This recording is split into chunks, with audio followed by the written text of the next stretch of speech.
Hello students, welcome to my channel. तो आज के हम इस सेशन में हम क्या कहते हैं रैपिड फायर करेंगे। बेसिकली जल्दी जल्दी क्वेश्चंस करने की कोशिश करेंगे। ये वाले क्वेश्चन जो मैं लेके आया हूँ आज, ये बहुत ही पार्ट बी वाले क्वेश्चन है, हम समझ लीजिए। और मतलब गेट के लिए तो है ही है इंपॉर्टेंट, और अगर आप CSR की तैयारी कर रहे हैं तो आप पार्ट बी को कंसिडर करते हुए ये क्वेश्चन सॉल्व कर सकते हैं। और भी क्लासेस मैंने ले ली थी, बहुत सारी 6-7 क्लासेस ली थी उसकी, गेट की रिवीजन से रिलेटेड। तो आपने अगर वो नहीं देखी है, वैसे तो आज लास्ट डे है प्रिपरेशन का, क्योंकि कल ही एग्ज़ाम है गेट एक्सेल का। तो इसलिए आज मैं थोड़े ऐसे वाले क्वेश्चन लेके आया हूँ। तो कंसेप्ट से रिलेटेड जो क्वेश्चंस हैं वो मैंने पहले क्लासेस में लिए हैं, तो आप देख सकते हैं अगर आपके पास अभी टाइम है तो। अब रात तक देख सकते हैं, है ना। तो देख सकते हैं वो आप क्वेश्चंस। और ये वाले जो क्वेश्चंस हैं ये बहुत ही रैपिड फायर क्वेश्चंस है, इजी क्वेश्चंस है basically.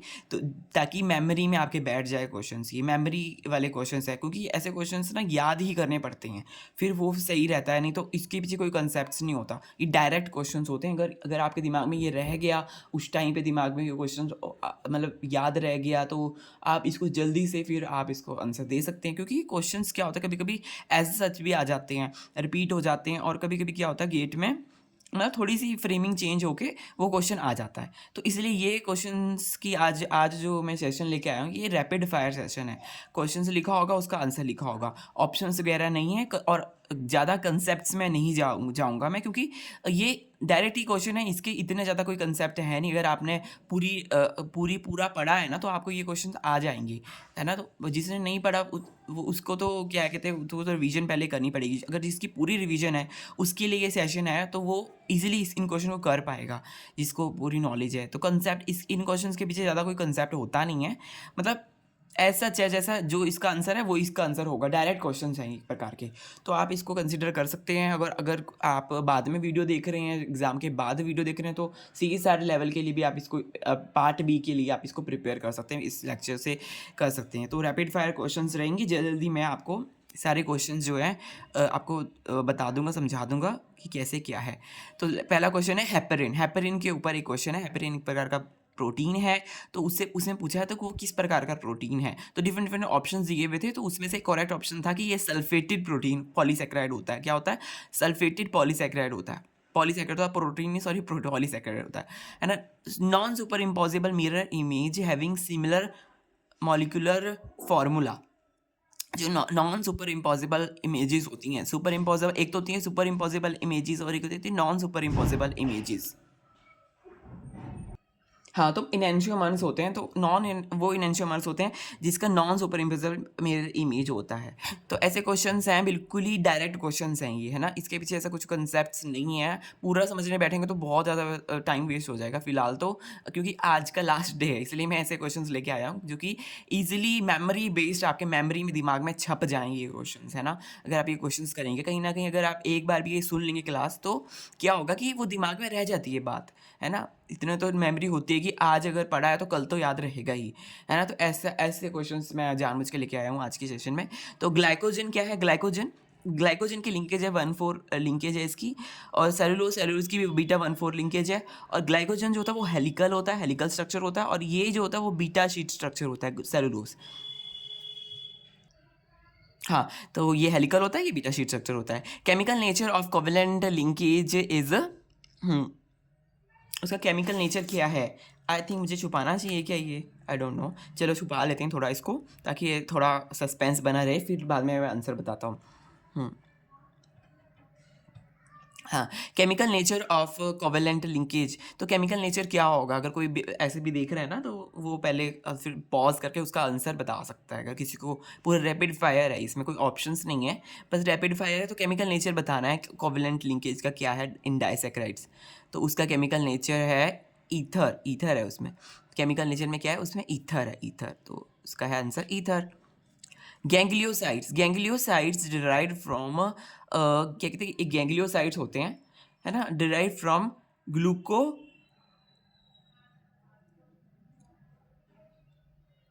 ग्लूकोसाइल ceramide contains one or more molecule of, किसके मॉलिक्यूल होते हैं इसमें?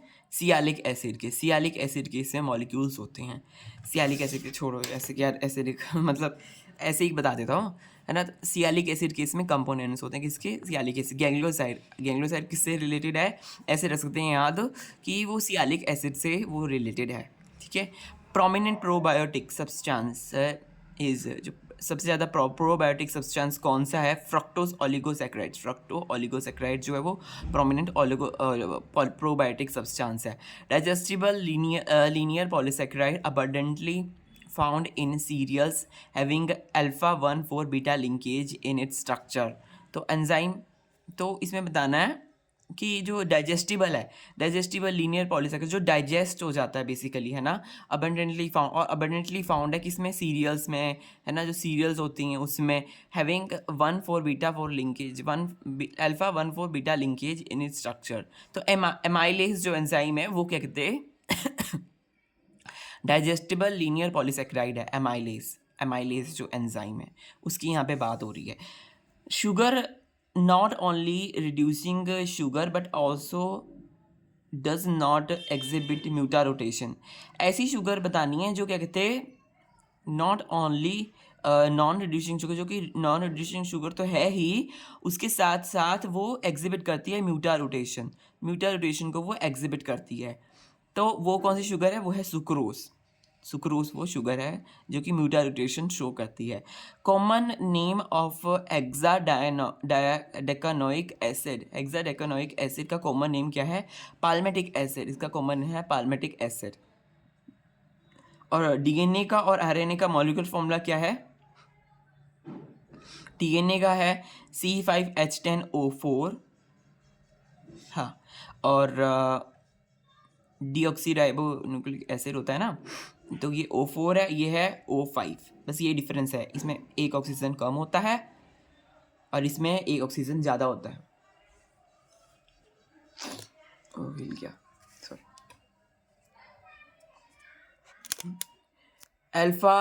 Alpha D glucose and beta D glucose are, ये दोनों आपस में क्या है, ये एनोमर्स हैं। एनोमर्स हैं आपस में। जो अल्फा डी ग्लूकोज है और बीटा डी ग्लूकोज है आपस में एनोमर्स है।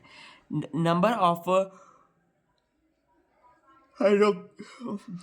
Number of 1 hydroxyl group present in fructose and glucose, number of, हाँ इसका क्या होगा, कितने हाइड्रोक्सिल ग्रुप प्रेजेंट हैं उसमें, फ्रक्टोज में, उसमें।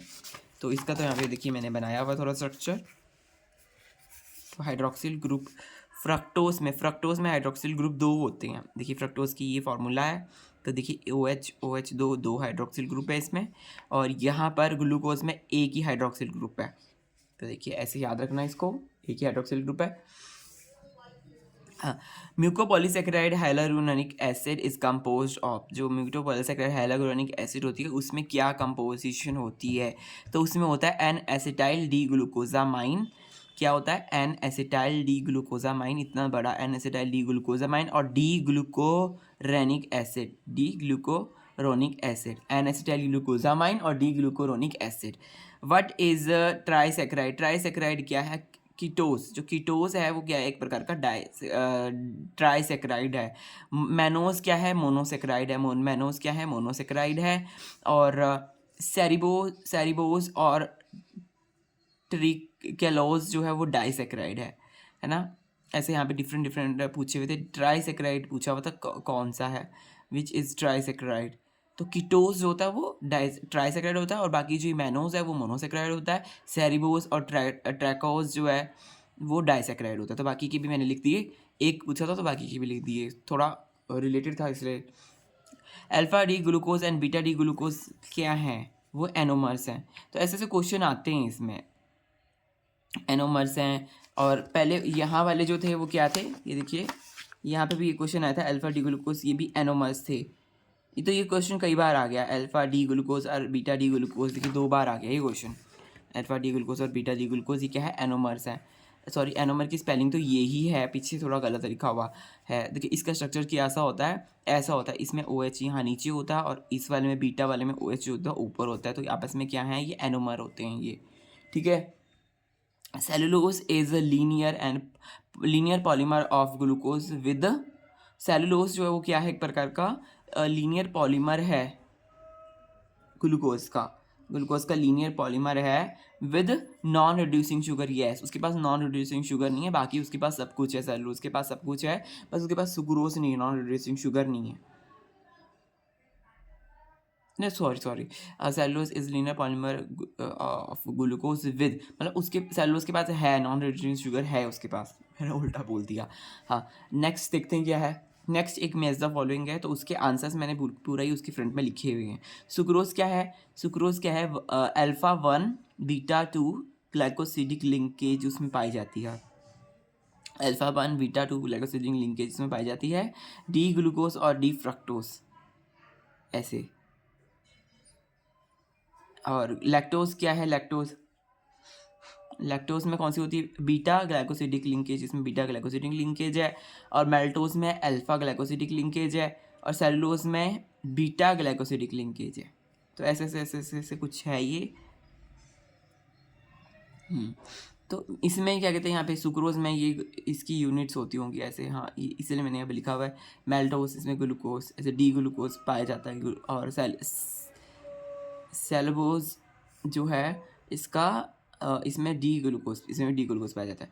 If DNA sequence predominantly contain alternating pyrimidine and purine, alternating purine और पिरिमिडीन होंगे उसमें, अगर किसमें अल्टरनेटिंग प्यूरिन और पिरिमिडीन होंगे, तो उस डीएनए सीक्वेंस को क्या बोलेंगे? उसको जेड डीएनए बोलेंगे, जेड डीएनए, क्योंकि उसमें अल्टरनेट पिरिमिडीन और प्यूरिन्स हैं।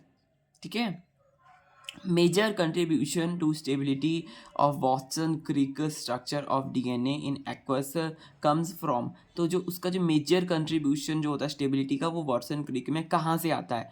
The stability contribution to stability in Watson Crick में स्टेबिलिटी जो है, वॉटसन क्रिक का जो स्ट्रक्चर है उसमें स्टेबिलिटी है, वो कहाँ से आती है? बेसिकली वो हाइड्रोजन से आती है, जो हाइड्रोजन बॉन्ड्स जो बनते हैं ना, उससे आती है। ठीक है, स्टेबिलिटी आती है, हाइड्रोजन बॉन्ड स्टेबिलिटी प्रोवाइड करते हैं। That's it. हाँ, कंडीशन वुड जो कौन सी कंडीशन है? Would not promote denaturation of double stranded DNA. कौन सी कंडीशन है जो डीनेचुरेशन जो है वो प्रमोट नहीं करती? नॉट डीनेचुरेशन प्रमोट नहीं करती। Adding high concentration of sodium citrate, जब हम सोडियम सिट्रेट ज़्यादा डाल देंगे तो क्या होगा? डीनेचुरेशन मतलब टूटना, किसका? जो डीएनए है उसका टूटना। कब वो चीज़ नहीं होगी? कब डीएनए नहीं टूटेगा? तो अगर उसमें high concentration of sodium citrate डालेंगे तो वो डीएनए नहीं टूटेगा। ठीक है, नेक्स्ट देखते हैं क्या है। काफ़ी सारे लिखे हुए हैं मैंने ये पूरे, है ना। Not apply to triple DNA, हाँ तो वो वाला था, वो ट्रिपल डीएनए के लिए बाइंड नहीं करता। ट्रिप्लेक्स डीएनए जो होता है वो डबल स्ट्रैंडेड डीएनए के लिए ही बाइंड। ये जो लास्ट क्वेश्चन देखा, ये सोडियम सिट्रेट जो हाई कंसनट्रेशन में डालेंगे डबल स्ट्रैंडेड डीएनए के लिए ही है केवल, इसकी डीनेचुरेशन की को ही नहीं प्रमोट करेगा। मतलब क्या चीज़ यहाँ पे था ना, नॉट वाला क्वेश्चन है, नेगेटिव क्वेश्चन है बेसिकली। इसमें क्या होता है, कन्फ्यूज होने हो जाती है। तो नहीं, उस डीनेचुरेशन डबल स्ट्रैंडेड डीएनए की कहाँ नहीं होगी? जहाँ पर high concentration of sodium citrate होगा। डबल स्ट्रैंडेड डीएनए की बात हो रही है। अगर हम बात करते हैं ट्रिप्लेक्स की, नॉट अप्लाई टू ट्रिप्लेक्स, और ट्रिप्लेक्स डीएनए के लिए क्या अप्लाई नहीं करता, यहाँ पे वो दे रखी है। ट्रिप्लेक्स डीएनए अप्लाई जो करता है, हाँ अप्लाई करता है, क्या क्या अप्लाई करता है वो देख लीजिए। ये क्वेश्चन में पूछा था कि क्या अप्लाई नहीं करता, तो ये उसका आंसर है रिक्वायर ओनली हुजिस्टिन हाइड्रोजन बॉन्डिंग की, हुजिस्टिन हाइड्रोजन बॉन्डिंग हो। ऐसा कुछ नहीं है कि उसमें ओनली पूछा है ना यहाँ पे, ओनली कि भाई वहाँ पे हुजिस्टिन हाइड्रोजन बॉन्डिंग और यही रिक्वायर है, ऐसा कुछ नहीं है ट्रिप्लेक्स डीएनए के लिए। तो क्या क्या अप्लाई करता है? Triple stranded DNA in nature, कि भाई ट्रिपल स्ट्रैंडेड होना चाहिए। यस, ट्रिप्लेक्स डीएनए तो ट्रिपल स्ट्रैंडेड ही होना चाहिए नेचर का। और require Watson Crick hydrogen bonding होनी चाहिए उसमें। यस, उसमें वो रिक्वायरमेंट है। और forms at neutral pH, neutral और एसिडिक पीएच दोनों में से किसी एक में बन सकता है ट्रिप्लेक्स डीएनए। तो क्या नहीं चाहिए? हुजिस्टिन हाइड्रोजन बॉन्डिंग उसमें नहीं चाहिए कि भाई केवल और केवल उसमें हुजिस्टिन हाइड्रोजन बॉन्डिंग ही हो, ऐसा नहीं है उसमें। यहाँ पे देखिए वॉटसन क्रिक हाइड्रोजन बॉन्डिंग भी उसमें चाहिए। Deoxy position of deoxyribose in DNA is at हाँ, जो डीऑक्सी पोजीशन होती है वो डीऑक्सी राइबोस जो डीएनए है, डीएनए की जो डीऑक्सी राइबोस शुगर है उसमें जो डी है ना, तो उसमें वो कहाँ पे होती है? वो सेकंड कार्बन पे होती है, देखिए। ये सेकंड कार्बन में इसकी डीऑक्सी पोजीशन होती है डीऑक्सी राइबोस शुगर में, ठीक है।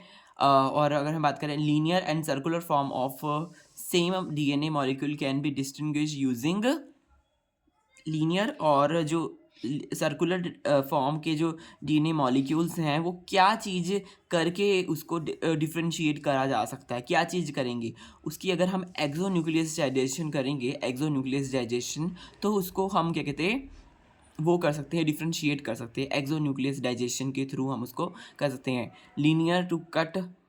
हाँ, लीनियर को कट करता है ये, यहाँ पे लिखा हुआ है हिंदी में। बेसिकली जो एक्सोन्यूक्लियस है वो क्या करता है, लीनियर वाले को कट करता है। हाँ, और सर्कुलर वाले को कट नहीं करता। एक्सोन्यूक्लियसाइजेशन का मतलब है कि वो लीनियर वाले में ही वर्क करता है, लीनियर वाले में करता है। तो एक में वर्क करेगा, दूसरे में वर्क नहीं करेगा, तो एक प्रकार का डिस्टिंग्विशिंग डिफरेंस का फैक्टर है, डिफरेंस है इसमें, है ना, डिफरेंस है ये। Hypothetical relax circular plasmid has 500 base pairs. If for super coiled form of is plasmid, the twist is 440 and the width is -20, मतलब उसकी चौड़ाई बेसिकली, है ना। Then plasmid can be consider as, हाँ, यहाँ एक हाइपोथेटिकल कंडीशन दी हुई है, उसमें रिलैक्स सर्कुलर प्लाज्मिड दिया हुआ है जो कि रिलैक्स्ड है अभी, है ना, नॉर्मल कंडीशन में है। एंड उस 4500 उसकी बेस पेयर है। If for super coiled form of this plasmid the twist is 440, अगर वो क्या कहते हैं सुपर कॉइल्ड कंडीशन उसकी अगर लेके आनी है तो क्या होगा, प्लाज्मिड की ट्विस्ट जो है वो 440 की हो जाएगी और उसकी रिट्स जो है वो -20 हो जाएगी। तो माइनस यहाँ पे अगर है आ गया तो इसका मतलब क्या है, वो सुपर कॉइल्ड है, नेगेटिवली सुपर कॉइल्ड है, माइनस में जा रहा है, पॉजिटिवली सुपर कॉइल्ड नहीं है। सिंपल सी बात है, इतनी सी आंसर है इसका कि वो नेगेटिवली सुपर कॉइल्ड है। अगर और भी ऑप्शन दिए होंगे भाई तो उस हिसाब से देखना कि क्या क्वेश्चन है, आंसर है इसका।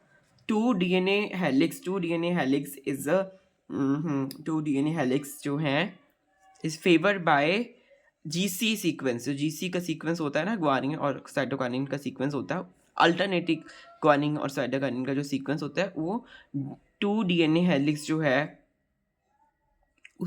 उसको क्या कहते हैं, फेवर करता है। 2 DNA helix, I think double DNA helix है ये, डबल DNA हेलिक्स, मैंने 2 लिखा हुआ है। हाँ, तो ऐसा समझ लेना। तो डबल DNA हेलिक्स जो होता है वो फेवर किससे होता है, GC सीक्वेंस से। अल्टरनेटिव उसमें अगर GC सीक्वेंस होगा तो उसको फेवर करेगा। 300 बेस पेयर, यहाँ पे एक प्रकार का क्वेश्चन है छोटा सा, देखते हैं क्या न्यूमेरिकल टाइप का क्वेश्चन है। तो 300 बेस पेयर यहाँ पे गिवन है, बी फॉर्म लॉन्ग, हाँ, base pair long B form of plasmid DNA। B form का 300 बेस पेयर का प्लाज्मिड DNA है, बी फॉर्म का, हैज़ 20 कॉम्प्लीमेंट्री टर्न्स, 20 बार वो घूमता है, 20 कॉम्प्लीमेंट्री टर्न्स उसके हैं। This DNA molecule is negatively super coiled. Yes, तो वो क्या होगा, नेगेटिवली सुपर कॉइल्ड होगा क्योंकि वो अंडर बाउंड है एज 30 रिक्वायर्स ईच, हाँ, require as each turn is 10.5 base pair. जो नॉर्मल हमें जो टर्न दिखता है वो 10.5 बेस पेयर का दिखता है। तो उसने 30 टर्न्स यहाँ पे, हाँ, 20 टर्न्स उसने लिए हैं, 20 टर्न्स लिए हैं, तो 20 टर्न्स में वो 300 बेस पेयर का आ रहा है।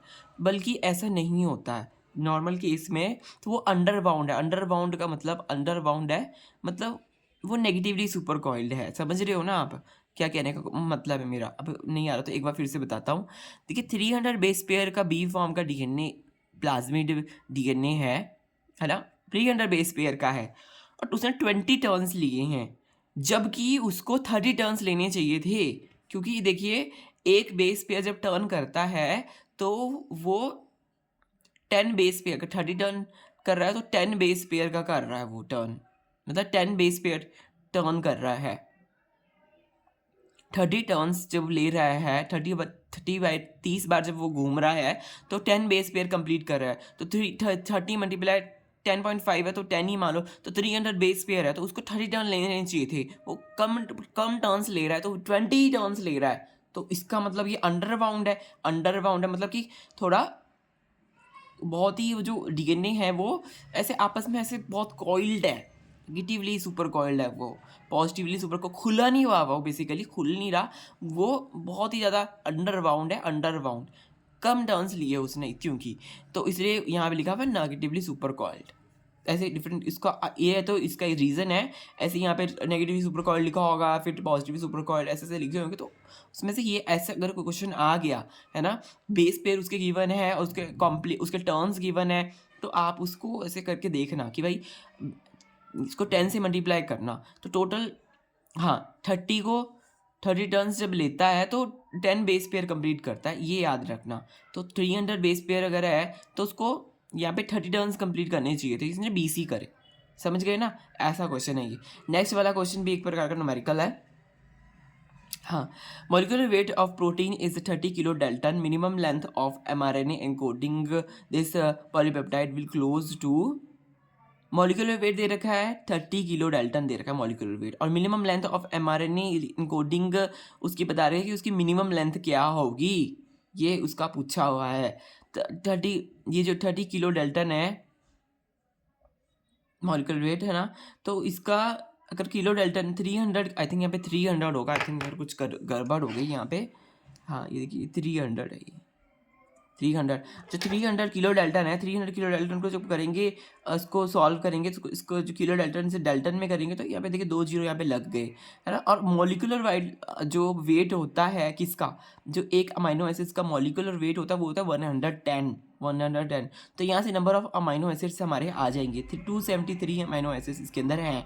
एक अमाइनो एसिड में जो होते हैं वो 3 न्यूक्लियोटाइड होते हैं, यस, एक अमाइनो एसिड्स के थ्री न्यूक्लियोटाइड होते हैं, तो 273 जो अमाइनो एसिड्स है उसमें कितने हो गए, 273 मल्टीप्लाई 3, तो टोटल हो गए 800, तो 800 अमाइनो एसिड्स के अंदर होंगे। तो पॉलीपेप्टाइड में जो हो तो क्लोज टू, तो उसकी लेंथ जो एमआरएनए की होगी तो वो कितने होंगे उसके अंदर 800 उसके अंदर अमाइनो एसिड्स के अंदर प्रेजेंट होगी।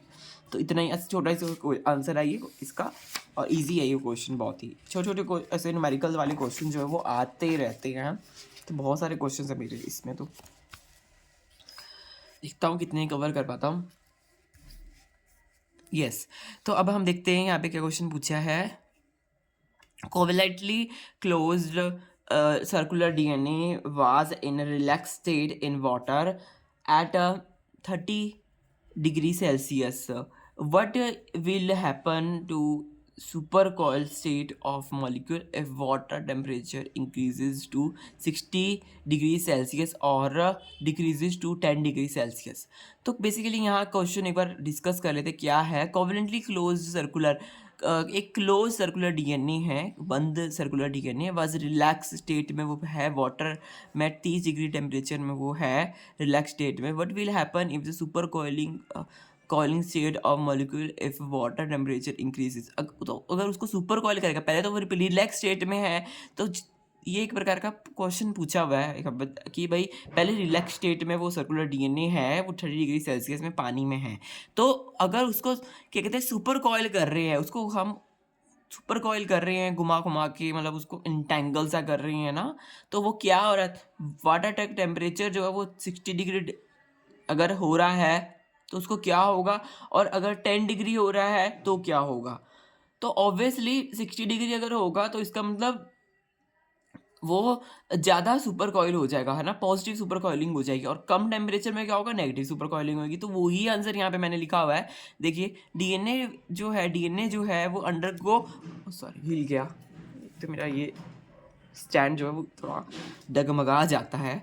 तो DNA will undergo positive super coiling at 60 degree Celsius. Positive super coiling होगी 60 डिग्री सेल्सियस में, और नेगेटिव सुपर कॉइलिंग होगी 10 डिग्री सेल्सियस में। कम टेम्परेचर में नेगेटिव सुपर कॉइलिंग होती है, हाई टेम्परेचर में क्या होता है, पॉजिटिव सुपर कॉइलिंग होती है, that's it. Protein A of another question, तो हाँ ना, ऐसे क्वेश्चन वाले क्वेश्चन आते हैं इसमें, मतलब न्यूमेरिकल वाले क्वेश्चन आते हैं इसमें। हाँ, protein A from Pseudomonas putida contains 135 amino acids.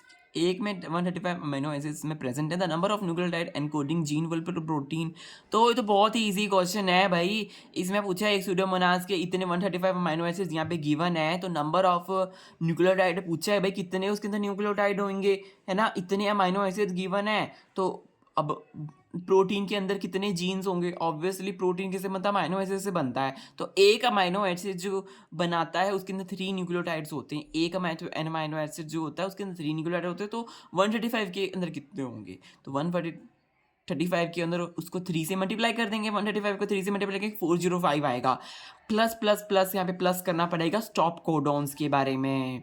Stop codon, अगर हम स्टॉप कोडॉन को ऐड नहीं करेंगे तो देखो आंसर में वो 405 भी होगा, आंसर में 408 भी होगा, 4010 भी होगा। ऐसे ऐसे क्वेश्चन हो गए गुमराह करने के लिए। तो अगर आप सिर्फ इसको 3 से ही मल्टीप्लाई कर देंगे, number of nucleotide total amino acids आए हैं यहाँ पर, टोटल अमाइनो एसिड 3 न्यूक्लियोटाइड होते हैं, तो यहाँ पे टोटल आ गए कितने न्यूक्लियोटाइड, 405 न्यूक्लियोटाइड आ गए यहाँ पर। बट आंसर में यहाँ पे थोड़ा ट्विस्ट है, थोड़ा आपको इसमें 3 न्यूक्लियोटाइड टॉप कोडॉन्स जो होते हैं ना वो ऐड करने पड़ेंगे, फिर ही आपका पूरा आंसर आएगा और 408 आंसर होगा। देखना ऑप्शन में ऐसा ऐसे थोड़ा अलग अलग ऑप्शंस में होते हैं अलग। तो आप अगर ये वाला यहाँ तक ही सॉल्व करेंगे तो यहीं तक ऑप्शन होगा, तो फिर उस हिसाब से आपको सॉल्व करना है। याद रखना इसमें स्टॉप कोडॉन ऐड करने हैं। In an organism, next question देखते हैं। In an organism amount of DNA per haploid genome is 1.6 into 10 की power 9 nucleotide pair. Given length पूछी है, given length of DNA helix occupied by one nucleotide pair is 3.4 Armstrong. How long double helix would be formed from this DNA? एक organism है, ठीक है, amount of DNA पर haploid genome उसमें दे रखा कितना 1.6 to 10 की पावर 9 उसमें अमाउंट ऑफ डीएनए दे रखा है, अमाउंट ऑफ डीएनए दे रखा है इतना 1.6 into 10 की power 9। Given length of occupied by one nucleotide, तो एक न्यूक्लियोटाइड कितना लेंथ करता है 3.5 आर्मस्ट्रॉन्ग करता है। तो हाउ लॉन्ग डबल, तो पूरा का पूरा जो है double standard, how long double helix would formed, कितना बड़ा डबल हेलिक्स बनेगा, उससे कितना बड़ा डबल हेलिक्स बनेगा ना, तो हमें उस वो निकालना है। तो हम अब देखते हैं। तो 1.6 into 10 की पावर 9 हमारे क्या कहते हैं अमाउंट ऑफ डीएनए उसमें था, जो कि हैप्लॉइड जीनोम था, अमाउंट ऑफ डीएनए इतना था। तो एक एक के लिए जो लेंथ की जो है एक न्यूक्लियोटाइड की वो है 3.4 आर्मस्ट्रॉन्ग का। आर्मस्ट्रॉन्ग है तो इसको हम क्या करेंगे मीटर में, अगर हमें इसे कन्वर्ट करना है आर्मस्ट्रॉन्ग को, तो 10 की पावर -10 हम इसको मल्टीप्लाई करेंगे। तो 10 की पावर -10 से इसको मल्टीप्लाई कर देंगे 3.4। तो ये सारा जब हम सॉल्व करेंगे तो आ रहा है आंसर 0.544 मीटर, ये आ रहा है मीटर में। पर अगर क्वेश्चन में पूछा होगा कि किस में अगर निकालना है तो आप उस हिसाब से करना, ठीक है। अगर आंसर जो क्या पता सेंटीमीटर में दिया हो, क्या पता मीटर में दिया हो, तो अगर सेंटीमीटर में दिया तो इसको हम क्या करेंगे, ऑब्वियसली इसको हम मल्टीप्लाई कर देंगे 100 से इसको मल्टीप्लाई कर देंगे, है ना। 100 से मल्टीप्लाई करेंगे तो 54.4 सेंटीमीटर इसका आंसर आ जाएगा। ऐसे करना है, सिंपल है, क्वेश्चन में सब कुछ गिवन है, आपस में मल्टीप्लाई तो करना है, बस उसकी थोड़ी चेंज करनी है। हाँ, तो क्या कहते हैं अब टोटल अमाउंट दे रखी है, एक की दे रखी है, तो टोटल डीएनए हेलिक्स कितना लंबा होगा तो उसको मल्टीप्लाई कर देंगे तो आ जाएगा। कि बहुत इजी क्वेश्चन इसमें आ रहे हैं, ऐसे क्वेश्चन आते हैं। और जिसको बंदा देख के थोड़ा सा घबरा जाता है कि भाई इतना बड़ा क्वेश्चन क्या है, ये 3-3 लाइन का क्वेश्चन है, ऐसे बड़ा क्वेश्चन है कि लिखा हुआ है कि काला अक्षर, है ना, समझ ही नहीं आ पाता कभी कभी। तो ऐसा होता है क्योंकि एग्ज़ाम में थोड़ा होता है प्रेशर। तो थोड़ा अगर आराम से हम इसको क्वेश्चन को देखेंगे और समझेंगे तो ये क्वेश्चन कुछ भी नहीं है। ऐसे क्वेश्चन अगर आ गए तो आप कर सकते हैं। whose double stranded sequence have high melting point, किसका जो डबल स्टैंडर्ड सीक्वेंस है उसका मेल्टिंग पॉइंट किसका ज़्यादा है। तो ऑब्वियसली कई सारे ऑप्शन दिए होंगे, तो जीसी वाला जो होता है उसका मेल्टिंग पॉइंट हमेशा ज़्यादा होता है, क्योंकि उसके अंदर थ्री बॉन्ड्स है, इसके अंदर ट्रिपल बॉन्ड है ये, तो इसका मेल्टिंग पॉइंट ऑब्वियसली ज़्यादा होगा। और कुछ दिया होगा जीसी जगह जगह तो एसी दे सकता है, जो भी जितने भी वो हमारे न्यूक्लियोटाइड होते हैं ना AGTC, तो TC TG ऐसे दे रखा, तो GC का हमेशा ज़्यादा होता है क्योंकि थ्री इसमें बॉन्ड्स ट्रिपल बॉन्डेड होता है, that's the reason. In class in class student divided into group, different groups में एक क्लास में स्टूडेंट को डिवाइड किया गया. Each group given different DNA sample and to find melting point. TM को calculate करने के लिए एक डिफरेंट मेल्टिंग पॉइंट हर एक ग्रुप को दिया गया, हर एक डिफरेंट हाँ मतलब डिफरेंट डीएनए सैंपल दिया गया कि मेल्टिंग पॉइंट को कैलकुलेट करने के लिए. All group observed same TM, सारे ग्रुप्स को सेम टीएम ही ऑब्जर्वेशन हुई सैंपल्स में. तो एक क्लास थी, उसमें क्या किया था, डिवाइड किया गया, बच्चों को डिवाइड किया, ग्रुप को डिवाइड किया, स्टूडेंट्स को. तो उसमें देखा गया कि ईच ग्रुप हाँ हर एक ग्रुप को डिफरेंट डीएनए सैंपल दिए गए फाइंड आउट करने के लिए कि उसका क्या मेल्टिंग पॉइंट है. डिफरेंट डीएनए सैंपल दिए गए, बट कंक्लूजन में सारे ग्रुप्स को क्या हुआ कि भाई एक ही टीएम, उसका टेम्परेचर सबको ही, मेल्टिंग पॉइंट उनका सबको सेम आया फॉर ऑफ देयर. ऐसा क्यों हुआ होगा? तो ऐसा क्यों होगा? डिफरेंट डिफरेंट ऐसे क्वेश्चंस में डिफरेंट डिफरेंट थोड़ा सा दिमाग लगाना पड़ेगा आपको. तो डिफरेंट डिफरेंट ऑप्शंस दिए होंगे, तो उसमें से क्या है आंसर, ये है इसका. They got different DNA with same length. हाँ, तो हो सकता है कि भाई उनको डिफरेंट डीएनए तो मिला, पर उसका सेम लेंथ का मिला है, और उसका सेम जीसी कंटेंट भी उसका सेम है.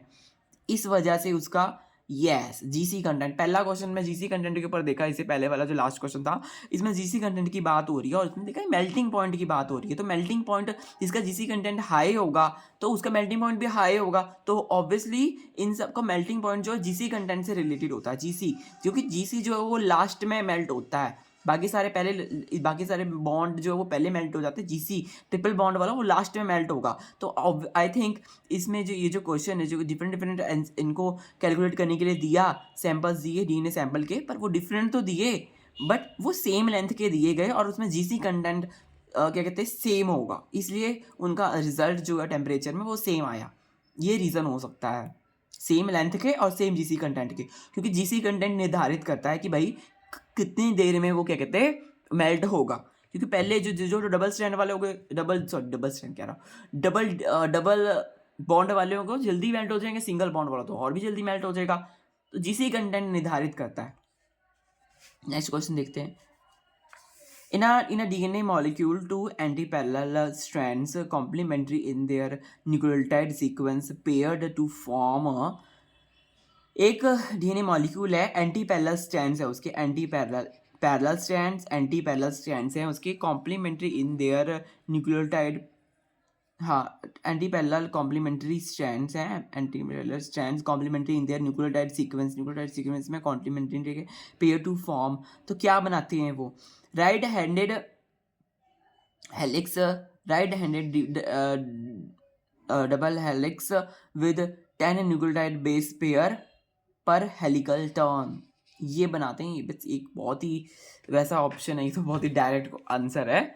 ऐसे एक डीएनए मॉलिक्यूल, इसमें दो एंटी पैरेलल स्ट्रैंड्स हैं, है ना, कॉम्प्लीमेंट्री इन देयर न्यूक्लियोटाइड, हाँ, पेयर टू फॉर्म. तो जो अगर वो पेयर एंटी पैरेलल स्ट्रैंड जो वो पेयर हो जाएंगे, तो क्या बनाएंगे? राइट हैंडेड डबल हेलिक्स बनाएंगे भाई, और with 10 nucleotide base pair per helical turn. एक जब टर्न हो रही है उसकी, राइट हैंडेड हेलिकल बनाएंगे, एक टर्न में 10 न्यूक्लियोटाइड बेस पेयर होंगी. That's it.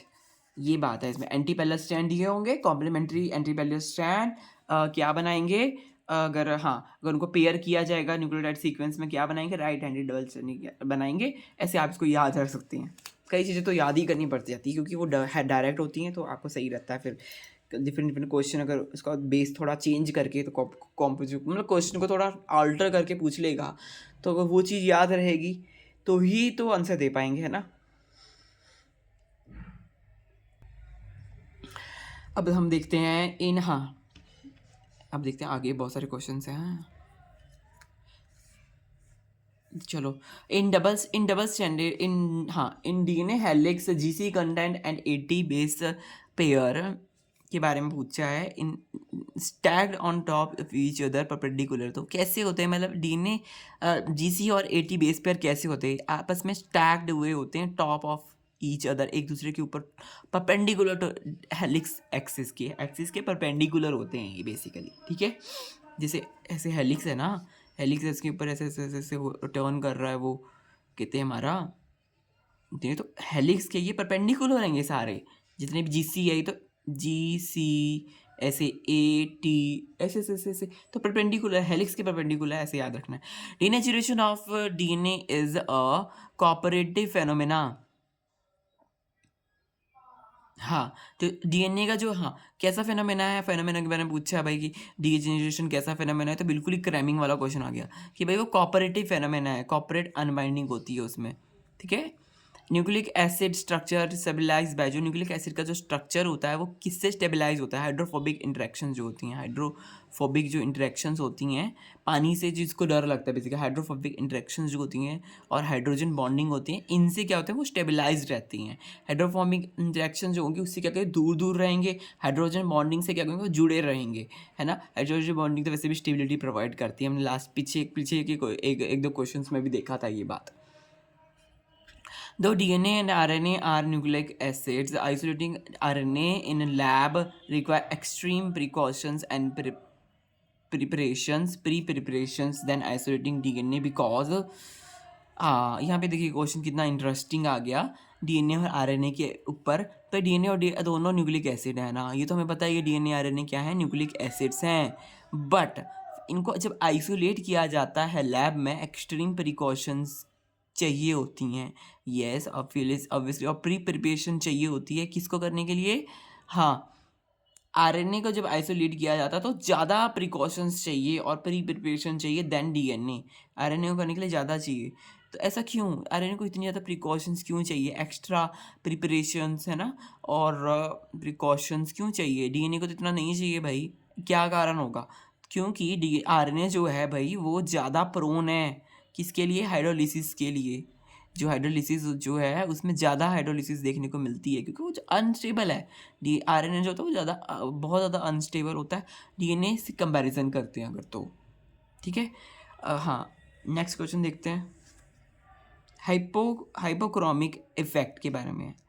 Hypochromic effect is use to eliminate melting temperature for double stranded DNA. It is arises, ये हाइपोक्रोमिक इफेक्ट भाई, ये हाइपोक्रोमिक इफेक्ट अब क्या मतलब है इसका, देखते हैं कैसे होता है भाई, क्यों यूज़ होता है, तो estimate melting temperature for double stranded DNA, double stranded DNA के मेल्टिंग टेम्परेचर को एस्टिमेट करने के लिए ये यूज़ होता है। इट अराइजेज, हाँ इट अराइजेज, क्यों भाई अराइज होता है ये, तो उसका कारण देख लीजिए, है ना, ये तो बिल्कुल ही डायरेक्ट क्वेश्चन है।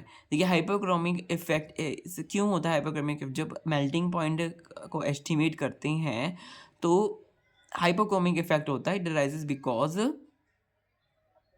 stacked bases in a double stranded DNA absorb less UV light। हाँ, तो हाइपोक्रोमिक इफेक्ट बेसिकली लाइट से रिलेटेड इफेक्ट है एक प्रकार का। हाँ, क्रोमा का मतलब होता है कलर, हाइपो कलर मतलब उससे उसका तो कलर में कुछ ऐसा आता है डिफरेंस मेल्टिंग पॉइंट से रिलेटेड। तो stacked base of double stranded DNA absorb less UV, तो वो लेस यूवी को एब्जॉर्ब करते हैं। जो स्टैक्ड बेसिस होते हैं आपस में एक दूसरे के ऊपर जो स्टैक्ड होते हैं, एक के ऊपर एक स्टैक करते हैं ना, तो वो स्टैक्ड जो डबल स्ट्रैंडेड डीएनए होते हैं वो क्या होते हैं, वो लेस यूवी लाइट को एब्जॉर्ब करते हैं देन अनस्टैक्ड और basis in single stranded DNA. तो डबल स्ट्रैंडेड में जो स्टैक्ड होते हैं वो लेस यूवी लाइट को एब्जॉर्ब करते हैं देन द जो अनस्टैक्ड और सिंगल स्ट्रैंडेड बेस डीएनए जो है उससे, ठीक है, कंपैरिजन है। अब हम नेक्स्ट क्वेश्चन देखते हैं, डीएनए जो है उसमें क्या है, डीएनए क्या, 5 मिथाइल साइटोसिन उसमें देखने को मिलता है, 5 मिथाइल साइटोसिन, M5C ऐसे याद रख सकते हैं। और टीआरएनए में क्या होता है, टीआरएनए में स्यूडो यूरिडिन जो साई है, स्यूडो यूरिडिन देखने को मिलता है। एमआरएनए में 7 मिथाइल ग्वानासाइन, 7 मिथाइल ग्वानासाइन ये देखने को मिलता है एमआरएनए में, है ना। तो हाँ, ग्वानासाइन में 7 मिथाइल ग्वानासाइन, M7G ऐसे याद करते हैं, एमआरएनए M7G, डीएनए M5C, बिल्कुल ही डायरेक्ट है, मतलब मैच द में आ सकता है, मैच द फॉलोइंग में आ सकता है, ऐसे क्वेश्चंस मैच द फॉलोइंग में ही आते हैं। if double stranded DNA of 250 nucleotide consists of क्या लिखा, 30% thymine, number of adenine, guanine, thymine, cytosine, nucleotide present in N R can not be calculated. ये क्वेश्चन है भाई, ये कैलकुलेट ही नहीं किया जा सकता। Single standard sequence of 250 nucleotide, 30% thymine उसमें प्रेजेंट है। थाइमिन अगर 30% है तो भाई 80, तो वो भी ए हो जाएगा 60%। तो बाकी के कहाँ जाएंगे? एडेनिन हो गया, थाइमिन हो गया, बाकी के कैसे? बाकी के तो जी और सी जो है उसका कंटेंट कहाँ जाएगा? बेसिकली 20% तो वो तो है ना, तो ये कैलकुलेट नहीं किया जा सकता questions. Assertion and reason. Assertion क्या है? Heat and extreme pH causes denaturation in double helical DNA। अच्छा, अब भाई हीट अगर ज़्यादा देंगे और एक्सट्रीम pH देंगे, एजर्शन में बोला गया है कि भाई वो डीनेचुरेशन करेगा। भाई डीनेचुरेशन का क्या मतलब होता है? डीनेचुरेशन का मतलब होता है कि भाई तोड़ना, जो डबल स्ट्रैंडेड डीएनए उसको तोड़ना। ज़्यादा हीट दे दी, ज़्यादा pH दे दिया तो डीएनए जो है वो टूटने लग जाएगा। क्या रीज़न है इसका? अब देखते हैं क्या इसका रीज़न सही है। असर्शन तो देखिए भाई बिल्कुल सही है, करेक्ट है। असर्शन तो करेक्ट है। क्या इसका रीज़न सही है? रीज़न देखते हैं। Breaking of covalent bond of DNA causes unwinding of double stranded helix. तो हीट से कोवलेंट बॉन्ड वगैरह नहीं प्रभावित होते, हाइड्रोजन बॉन्ड प्रभावित होते हैं। यहाँ पे जो हाइड्रोजन बॉन्ड लिखा हुआ है, तो अगर यहाँ पे हाइड्रोजन बॉन्ड लिखा होता तो रीज़न सही होता, तो ये रीज़न है गलत। तो assertion is correct, reason is incorrect. That's it. Next question देखते हैं। आज थोड़ा 1 आवर की क्लास तो ले ही लूँगा क्योंकि क्वेश्चन मेरे पास अभी हैं, तो देखते हैं।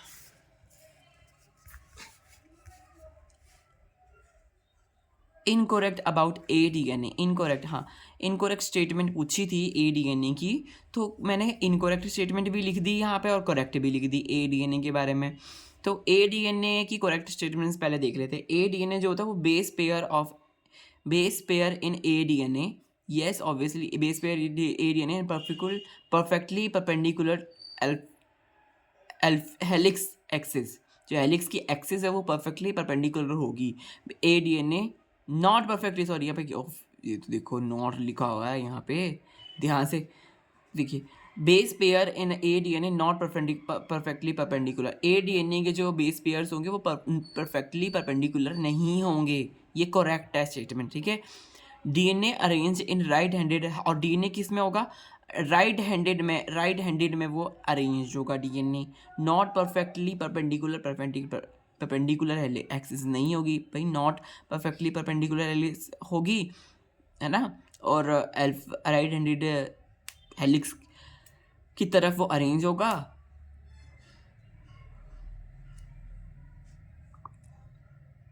Number of base pair per helical turn, और number of base pair per helical turn is 11, और 11 नंबर ऑफ बेस होंगे पर हेलिकल टर्न में। ऐसा यहाँ पे करेक्ट ऑप्शन है। क्या नहीं होगा? इनकरेक्ट क्या है? Arrange in left handed helix. भाई लेफ्ट हैंडेड में वो इनकरेक्ट ऑप्शन है भाई इसका, कि लेफ्ट हैंडेड में वो अरेंज होगा, तो ये तो कॉन्ट्राडिक्टरी स्टेटमेंट होगा। दो स्टेटमेंट से एक आ गया। देखिए ये इस क्वेश्चन में तो कितना आसान था आंसर में ढूंढना, क्योंकि एक ऑप्शन था ये कि भाई नॉट परफेक्टली परपेंडिकुलर तो अल्फा हेलिक्स हैं। तो अगर मैं ये बताना होता, देखिए यहाँ था नंबर ऑफ बेस पेयर पर हेलिक टर्न इज 11, ये भी हमें अगर नहीं पता तो देखिए यहाँ पे कॉन्ट्राडिक्शन हो रहा है। DNA arrange in right handed double helix, और यहाँ पे DNA arrange in left handed double helix. तो जब भी कॉन्ट्राडिक्शन होता है, देखिए दो स्टेटमेंट है ना, तो उनमें से ही आंसर होता है। तो इसका आंसर है कि भाई वो राइट हैंडेड अल्फा हेलिक्स में होता है, लेफ्ट हैंडेड अल्फा हेलिक्स में नहीं होता है। ऐसे कॉन्ट्राडिक्टरी स्टेटमेंट को पहचानना चाहिए।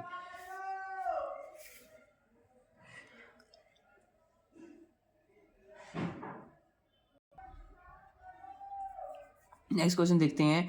Rihan made single stranded DNA, हाँ, with sequence of G5-GG80CT3 dash with which of the following single stranded हाँ कौन से जो फॉलोइंग सिंगल स्टैंडर्ड है ये वीकर डुप्लेक्स बनाएगा, ये बताने की सीक्वेंस दिया हुआ है तो किसके साथ ये बनाएगा, वीकेस्ट किसके साथ बनाएगा। तो भाई वीकेस्ट तो है यहाँ पे ये वाला ऑप्शन में, देखिए वीकेस्ट है, ये सी ऑप्शन में वीकेस्ट है। ऐसे ऐसे ऑप्शंस दिए हुए थे, देखो ऐसे ऑप्शंस दिए हुए हैं, ये तो क्वेश्चन है। ऑप्शंस यहाँ पे मैंने ऑप्शंस भी लिखे हुए हैं भाई, यहाँ पे ऑप्शंस भी देख लो, ऐसे डिफरेंट ऑप्शंस देखे ABCD। तो अब हम क्या करेंगे ना, इसमें हम सारों को क्या कहते हैं, एक बार इस सारों के साथ इसको जैसे पहला वाला ऑप्शन दे रखा है तो पहले वाले के साथ इसको मैच करके देखेंगे भाई क्या ये स्ट्रॉन्ग बन रहा है कि नहीं बन रहा है। तो पहले वाले ऑप्शन को देखिए यहाँ पे लिखो, ऐसे लिखा मैंने ना, मतलब बता देखने के लिए आप इसको ऐसे भी देख सकते हैं GC। देखिए पहले ऑप्शन का क्या है GC तो ये तो भाई स्ट्रॉन्गेस्ट है, मतलब GC है, तब ट्रिपल बॉन्ड है तो स्ट्रॉन्गेस्ट है, ए ऑप्शन स्ट्रॉन्गेस्ट है। ऐसे ही यहाँ पे अगर हम बात करें, यहाँ पे भी GC हो रहा है, GC यहाँ पे भी AT हो रहा है और T के साथ A आ रहा है, ये वाला ऑप्शन है, B ऑप्शन की बात हो रही है।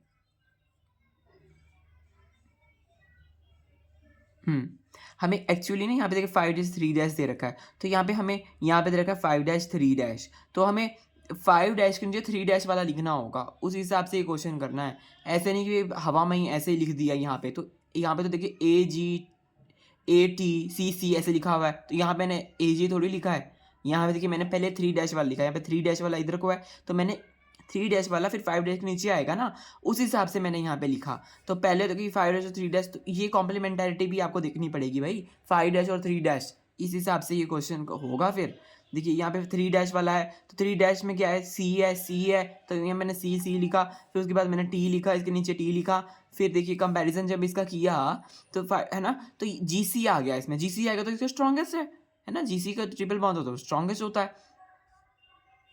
वही अब थर्ड ऑप्शन है, थर्ड ऑप्शन में यहाँ पे अब हम क्या डाल के देखेंगे, इसमें हम AG नहीं डालेंगे, हम यहाँ पे अब देखिए ऑप्शन के हिसाब से डालेंगे। 5 दिखे तो 5 के नीचे हम 3 वाला डालेंगे, 3 वाला क्या यहाँ पे T फिर A फिर GA, तो भाई TT है, ये तो भाई वीक ही लग रहा है भाई, T और G का तो कोई कॉम्बिनेशन बनता भी नहीं है ना, तो ये तो बहुत ही वीक सा लग रहा है ऑप्शन। तो अगर हम बात करें इसकी बात करें, अभी लास्ट ऑप्शन की बात करें, यहाँ पे 3-5 ही दे रखा है, तो ऐसा चीज़ को इसके नीचे रख के देख लो, क्योंकि देखिए 5 के नीचे 3 वाला रखेंगे तो G के नीचे CC और फिर AA, तो भाई ये तो भाई थोड़ा कंपैरिजन के बेसिस पर है ना, ए तो होता नहीं है पर कंपैरिजन हो रहा, तो ये भी फिर भी ठीक है, ये भी ठीक है, कंपैरिजन हो रहा, तो कंपैरेटिवली अगर बात करें भाई ये तो बिल्कुल ही गड़बड़ है, इसमें तो DC है ही नहीं इसके अंदर, है ना, कोई GC इसके अंदर है नहीं, एक ही GC है, यहाँ पे GC एक ही है, यहाँ पे भी 2 GC आ रहे हैं, यहाँ पे भी 2 GC आ रहे हैं, यहाँ पे भी 2 GC आ रहे हैं, तो ये वीकेस्ट हो जाएगा ऑप्शन।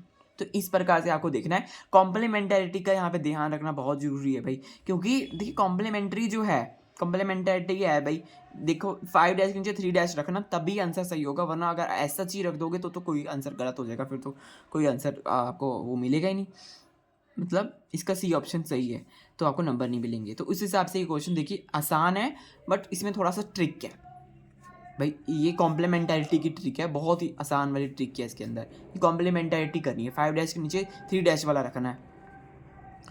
विच आयनाइजेज एट फिजियोलॉजिकल pH, कौन सा जो होता है वो फिजियोलॉजिकल pH में आयनाइज हो जाता है, हिस्टिडीन जो होता है वो फिजियोलॉजिकल pH में आयनाइज हो जाता है, pH 6 जो होता है, अबव 6 जो है हेयर कम्स आयनाइजेशन चार्ज, और लॉस, उससे ज़्यादा करेंगे तो हाँ, हिस्टिडीन जो होता है क्या होता है, आयनाइज हो जाता है 6 पे हो जाता है, उसके अबव कम्स, उसके ज़्यादा करेंगे तो चार्ज आ जाएगा, loss protons and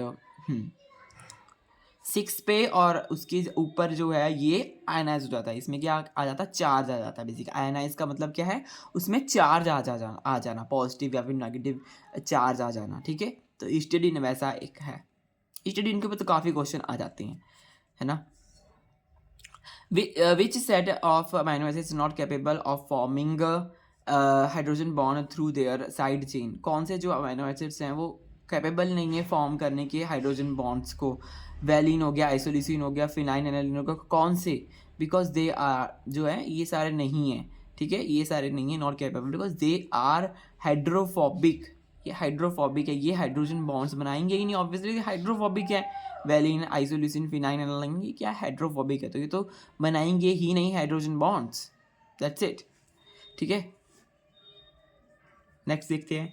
if the pK of amino group of lysine is 10.5, side chain at pH 7 is likely to be. तो साइड चेन क्या होगी अगर उसका pK, if the pK of amino acid lysine is 10.5, भाई 10.5 उसका amino acid lysine का पीके ए value है। ठीक है, अमाइनो एसिड अमाइनो ग्रुप का जो लाइसिन का जो है 10.5 है और साइड चेन का क्या है 7 है, is likely to be positive charge. कैसा होगा उसका पॉजिटिव चार्ज होगा, क्यों होगा वो देखते हैं। बिकॉज नेगेटिव लाइसिन में जो क्या है वो साइड चेन में लास्ट में अमाइनो ग्रुप जो है वो डोनेट कर रहा है, और पीके जो उसको 10.5 है। हाँ 10.5 है, मतलब कि means up to 7, means up to 7 lysine did not donate proton at 7 side chain is positively charge. हाँ, तो 7 pH तक तो जो लाइसिन जो है वो डोनेट नहीं करता प्रोटॉन्स को। 7 के ऊपर जो है वो तो ऑब्वियसली फिर और 7 के ऊपर या फिर 7 में साइड चेन में पॉजिटिवली चार्ज है, फिर 7 के ऊपर वो कहते करता है। हाँ हाँ, अप टू 7 नहीं करता, तो 10.5 है यहाँ पर, अप टू 7। 18, मतलब इसका जो अमाइनो, एक बार फिर से देखते हैं क्या लिखा है। तो इसमें पूछा है कि if pK of amino acid lysine is 10.5, इसका 10.5 पीके ए वैल्यू इसका 10.5 है साइड चेन का, और हाँ पीके, हाँ इसका लाइसिन का 10.5 है और साइड चेन जो उसका पीएच है 7 है, is likely to be positively charge, को पॉजिटिव चार्ज होगा। क्यों होगा, क्योंकि लाइसिन की साइड चेन में जो लास्ट में जो अमाइनो ग्रुप है वो डोनेट करता है, साइड चेन में जो होगा अमाइनो ग्रुप वो डोनेट करेगा, और उसका पीके ग्रुप जो 10.5 है means up to 7 lysine didn't donate proton, तो उसने कोई प्रोटॉन को डोनेट किया नहीं, तो उसने प्रोटॉन को डोनेट किया नहीं तो वो क्या हुआ, वो नेगेटिव चार्ज हुआ नहीं, है ना, नेगेटिव चार्ज हुआ नहीं। प्रोटॉन को अगर वो दे देगा, है ना, 7 तक, उसका यहाँ पे 10.5 है लाइसिन का अमाइनो, उसका पीके 10.5 है और पीएच 7 है, तो पीएच 7 और 10.5 तक तो वो तो प्रोटॉन उसने दिया ही नहीं, तो प्रोटॉन अगर उसने दिया नहीं तो उसके अंदर नेगेटिव चार्ज आया नहीं, तो वो क्या होगा, पॉजिटिव चार्ज होगा उसमें। ठीक है, ऐसे है। हम नेक्स्ट देखते हैं, which amino acids interrupts alpha helix and also disrupts beta sheet proline. It's a imino group. कौन सा ऐसा होता है जो क्या करता है, इंटरप्ट करता है, अल्फा हेलिक्स को ख़राब करता है, बेसिकली अल्फा हेलिक्स को ख़राब करता है और डिस्टर्ब, अल्फा हेलिक्स को इंटरप्ट करता है और डिस्टर्ब करता है, बीटा शीट को भी डिस्टर्ब करता है। प्रोलीन ही है, प्रोलीन जो है वो, ये तो बायोकेमिस्ट्री का क्वेश्चन है, बहुत ही ईजी पढ़ते ही है हम इसको, कि प्रोलीन में क्या होता है, इम्यूनो एसिड होता है उसके अंदर, क्योंकि उसके पास इम्यूनो एसिड होता है और वो क्या करता है, वो इनको बीटा शीट को और अल्फा हेलिक्स को इनको तोड़ता है, भाई डिस्टर्ब करता है, खात्मा करता है इनका। देखिए ऐसा कुछ इसमें स्ट्रक्चर होता है, ऐसा ही कार्बन की फॉर्म है NHC, ये है amino group disturb, alpha group जो है डिस्टर्ब करता है स्ट्रक्चर को, ये इम्यूनो है, इम्यूनो एसिड है, तो इम्यूनो एसिड इसका NHC है, तो ये डिस्टर्ब करता है, जो अल्फा ग्रुप है ये डिस्टर्ब करता है स्ट्रक्चर्स को। प्रोलीन तो पता ही है हेलिक्स ब्रेकर है, हाँ हेलिक्स ब्रेकर और बीटा शीट को डिस्टर्ब करने वाला है।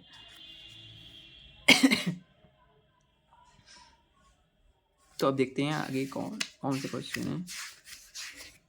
अभी हम इतना ही करेंगे आज के सेशन में, इस वाले पेज तक ही करवाऊंगा मैं,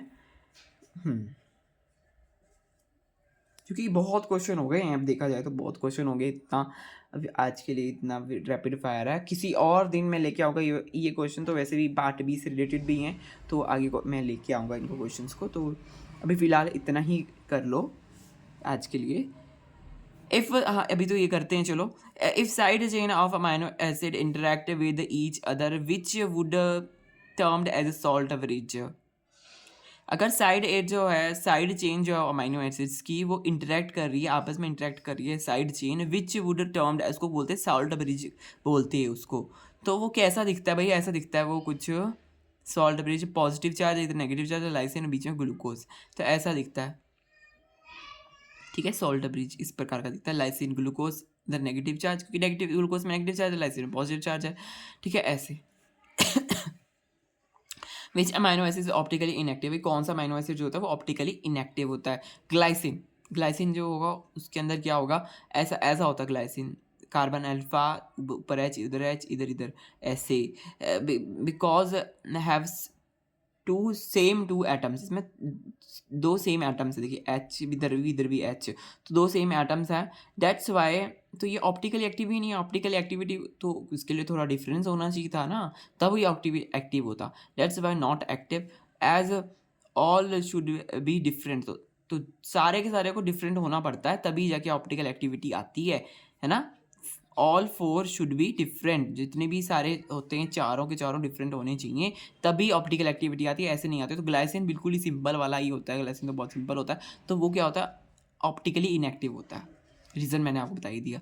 ठीक है, which amino acid has a pK value near physiological pH, तो हिस्टिडिन, ये तो अभी हमने पढ़ा ही था कि उसकी नियर पीएच 7 के तरफ को उसकी होती है फिजियोलॉजिकल एक्टिविटी, तो हिस्टिडिन, सॉरी यहाँ पे हिस्टिडिन है इसका आंसर, हिस्टिडिन इसकी 6 होती है यूज़ एज अ बफर। और हिस्टिडिन किसकी तरह यूज़ होता है, बफर की तरह यूज़ होता है हिस्टिडिन के ऊपर, तो बहुत क्वेश्चंस आते हैं ना।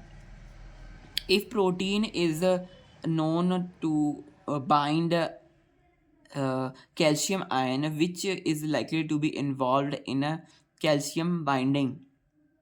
अच्छा, अगर कोई प्रोटीन है उसको बाइंड करना है भाई कैल्शियम आयन के साथ, उसको बाइंड करना है किसी प्रोटीन को, देखिए कैल्शियम के आयन के साथ बाइंड करना है, which is likely to be involve in calcium binding, तो कौन जो है इन्वॉल्व होगा भाई कैल्शियम की बाइंडिंग में? एस्पार्टिक एसिड जो होगा वो इन्वॉल्व होगा कैल्शियम की बाइंडिंग में, क्योंकि उसके पास नेगेटिव चार्ज होता है कैल्शियम की बाइंडिंग में।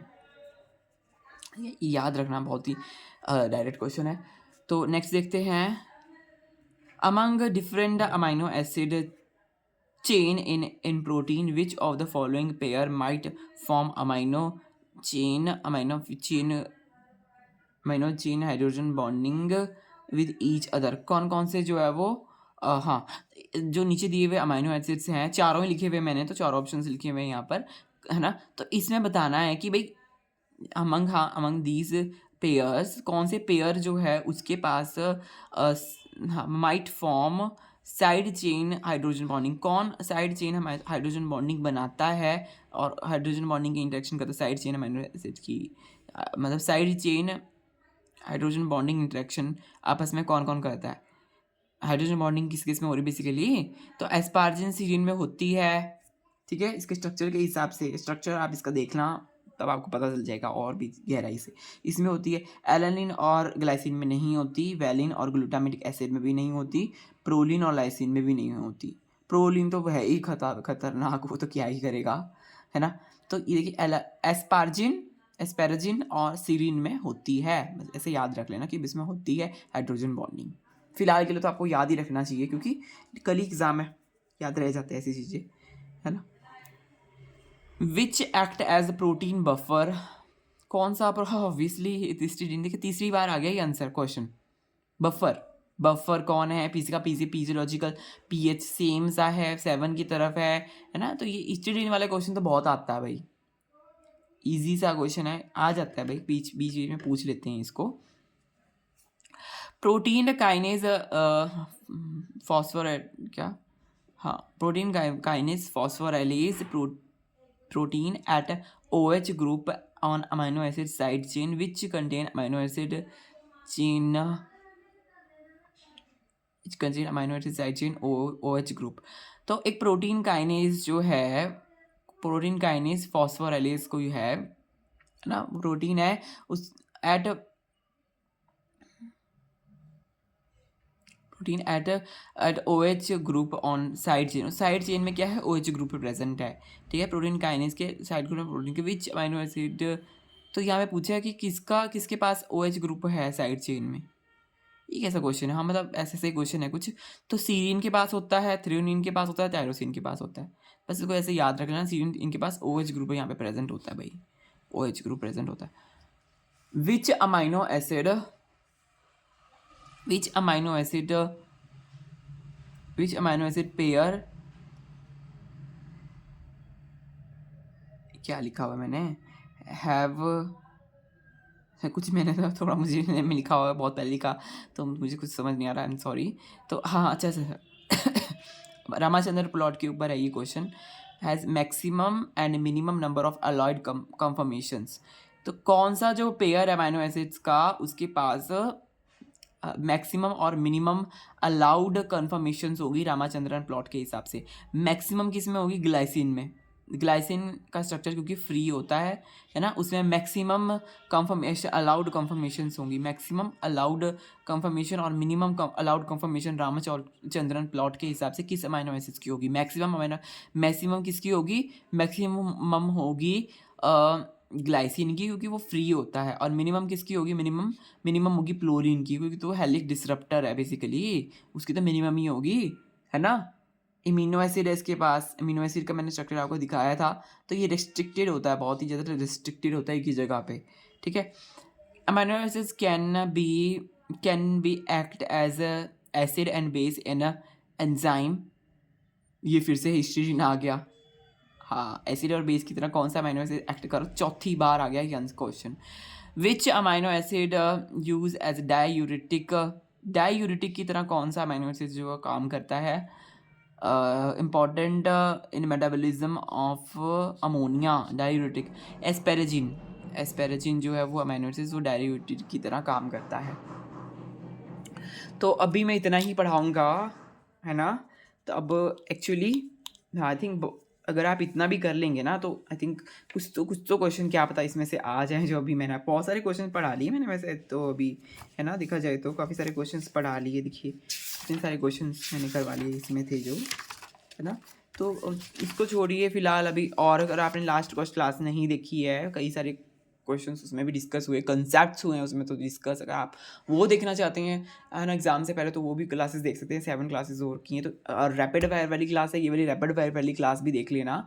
तो मिलेंगे अब नेक्स्ट क्लासेस में, देखते हैं। तो CSR नेट से रिलेटेड अब क्लासेस तो जो है उससे रिलेटेड ही आएंगी, क्योंकि अब तो हो गया है, गेट का एग्ज़ाम ख़त्म हो गया, तो उससे रिलेटेड ही रिवीजन की क्लास ऐसे वैसे आएगी।